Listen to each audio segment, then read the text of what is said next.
Good morning, Bucknutters. It is Monday, January 11th, 2021, and I am Dan Rubin. This is the Bucknuts Morning 5 and Change. You do not hear the dulcet tones of Dave Biddle because he has shifted roles today from host to analyst because it's that big of a day. Dave, the Ohio State Buckeyes face off with Alabama tonight in the National Championship game in Miami. Did you sleep last night? I did. Not a lot. I was thinking about the game before I went to bed, got up very early. Probably will have to take a nap at some point today, given my lack of sleep. But I'm just so freaking excited for this. When we thought there wasn't going to be a season, and then the season was saved, everything the Buckeyes have been through, for them to be in the national championship game is just awesome. It feels like house money at this point, especially coming off the Clemson win, the beatdown of Clemson. Now, once the ball gets kicked off, it sure won't feel like house money. We're going to feel like, let's go. We got to win this game. I think the Buckeyes have a very good chance tonight. I know we're going to break it all down, but I'm excited. I'm feeling good. Glad they have this opportunity. And again, no David versus Goliath matchup. I said the same thing going into the Clemson game. Now, Alabama's better than Clemson. I want to make that clear. But again, this is not some David versus Goliath matchup. These rosters match up very well. We're going to look back on the talent of these rosters and say these are two equal teams. And maybe we'll look back and say Ohio State was more talented. Because I know it's going to the Clemson game. I said these are two, very equal teams. When you look at the talent, Ohio State's actually the more talented team compared to Clemson. So we'll see what happens tonight. I think these teams, it's going to come down to who makes the fewer amount of mistakes, who's able to cash in touchdowns instead of field goals. Buckeyes defense has to get some stops. And if they can win the turnover battle and just slow down Alabama's offense, you can't stop them. That's all you have to hope to contain them. You can't stop them. If they can do that, the Buckeyes can win this game, Dan. I would agree with you. It's interesting. We were just talking about some statistics before the game. Alabama actually passes the ball better than they run it. Just on the face of it, where do you see Ohio State's biggest concern when matching up individually? Well, certainly the easy answer is the easy answer and the best answer, and that's Ohio State's defensive backs against Alabama's wide receivers and just the passing game in general. Mac Jones gets the ball out of his hands very quickly, and he's very accurate with the football, and he can throw a good deep ball. Not very mobile, so that helps Ohio State. But, Ohio State's Sevyn Banks is coming off by far his best game, so that's good. But I would say it's Alabama's passing attack against Ohio State's passing defense. And it's not just the DBs, because you have to throw the linebackers in there as well, covering Najee Harris and covering some of the other shorter routes that they're going to do. I don't think Jalen Waddle is going to play. That's just me spitballing. Nick Saban was asked about that yesterday. The way he answered the question, and I fully realize there could be gamesmanship here. The way he answered the question, though, Dan, leads me to believe that Waddle won't play. And if he does, he'll be on a pitch count, and who knows how effective he'll be coming off a broken ankle. A healthy Waddle would be a big problem. But with no Waddle in there, that'll help Ohio State because they'll be able to focus more on Devontae Smith, slowing him down. Najee Harris, to me, he's the real deal. He'll play in the NFL for a long time.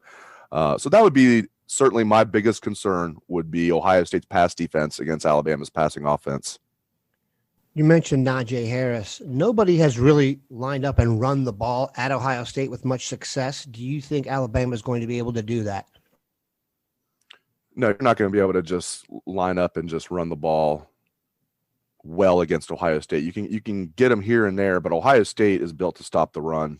Alabama will have more success than your typical team will, but Alabama's down their starting center, who is an All-American. So the backup center is going to be in there, and they'll be able to run the ball. But this Ohio State defense is so good at stopping the run, and I don't think the linebackers get enough credit. I mean, Tuff Borland's not a guy you want out in space. He's not a guy you want chasing anybody down. He's not a guy you want in pass coverage. But Tuff Borland can stop the run, and I don't think we give him enough credit for that.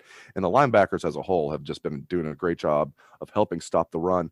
The thing is, though, the elephant in the room, everybody listening to this show knows that there's some rumors out there that Ohio State could be down some guys due to COVID. That would be my concern. If they're down a certain defensive tackle that can move mountains, that would not be good. And there's some rumors that could be the case. So some backups for Ohio State in the D-line might have to step up. Again, if I knew Ohio State was at full strength, I would think that Alabama could be in some trouble tonight. We won't know till the status report comes out, Dan, around 6 o'clock. So we'll see what happens. Hopefully some of these rumors that have been floating out there aren't true. Obviously, Dan and I cannot get into specific names. We're not going to do that. Yeah, that I think if Alabama is going to try and run the ball, a lot against Ohio State, that's going to play right into Ohio State's hands. But Alabama's too smart for that. They know that they have to throw the ball to win. They're going to try to run the ball, though. They're not going to it's still a Nick Saban team. They're not going to completely go away from the run. But no, you're not going to run on this Ohio State team very much. What makes this so interesting is, yes, Alabama won the award for the best offensive line in college football, but they really had 4 standout offensive linemen, and one of them's gone now. That's the center, Landon Dickerson. Lest we forget, Dickerson is a transfer from Florida State. Alabama got him on the roster because they had a hole at center. The guy going in at center, Chris Owens, he is a 5th-year senior. He's a company guy. He is not a super talented fellow. He started one game at right tackle for Evan Neal and got abused. The other weakness they have is in Brown, the other guard they have. So you're going to have their 2 weakest offensive linemen lining up next to each other across from what has been an Ohio State strength. In light of your previous comment, that's going to be something to watch very, very intently. Also because Mac Jones is a very good quarterback. If you actually look, some of the statistical ratings have him higher than Joe Burrow was last year, but he is not a mobile quarterback. He is not going to leave the pocket. If they're able to get a pass rush, I do think they have a chance to have some success. The real question is how they hold up against Devontae Smith, and can they not give up big plays? Yeah, they need to be physical with Devontae Smith. I mean, he is – as advertised. He's not one of these guys where, he's, stats are a little inflated. He's really not that good. Like, no, he's tremendous, as I think everybody listening to the show knows. They have to be physical with him. He's not a physical wide receiver. Jam him as much as you can. And, a lot of what they did with Amari Rodgers, I mean, they're trying to beat him up throughout the game. Now, that's going to be harder to do with Devontae Smith. He's bigger than Amari Rodgers from Clemson. But you have to be physical with him. You can't let him have free releases. And you got to tackle him. If he breaks a tackle, it could be 6 points. It's as simple as that. So, I mean, there's so many factors for this defense. They have to make Alabama earn every yard. I mean, bend but don't break is a phrase that I think a lot of football fans don't like hearing, but I think that's actually a good plan for Ohio State. If they can not give up big plays, they can make Alabama earn every yard, and then have a couple of turnovers, get a couple stops here and there. That's what you need to do to win this game. If you get a few stops, you get a couple turnovers, Ohio State can win this game. You're not going to stop Alabama. But as far as Devontae Smith, they got to be physical with him. Have to be. Shaun Wade, be physical with him. I don't know if they're going to have Shaun Wade shadow him or if they're just going to, mix it up. I tend to think Kerry Combs will mix it up. Sevyn Banks is another big corner. You got to be physical with Devontae Smith. Marcus Williamson, not a big guy, but he is physical. He will mix it up in there. So Marcus Williamson, be physical and tackle. You got to tackle these guys. So it's just going to be such a fun matchup. I mean, these are definitely the 2 best teams in college football. Going into the year, everybody thought there was a 3-team race with Ohio State, Alabama, and Clemson. Clemson exit stage left thanks to the Buckeyes. Now Buckeyes against the Crimson Tide for all the marbles. Again, I'm just thrilled the Buckeyes have this opportunity. It's the 5th time since 2000 Ohio State's playing in the national championship game. 2-2 so far. Let's make it 3-2 tonight. This is the night for Shaun Wade to kind of turn back what has been an avalanche of negative publicity. He did earn first-team All-American and was the Big Ten Defensive Back of the Year, but he has seen his name pilloried. He can make himself a ton of money tonight if he has a great game against Devontae Smith and just a great game in general. We're going to take a quick break, come back, more breakdown.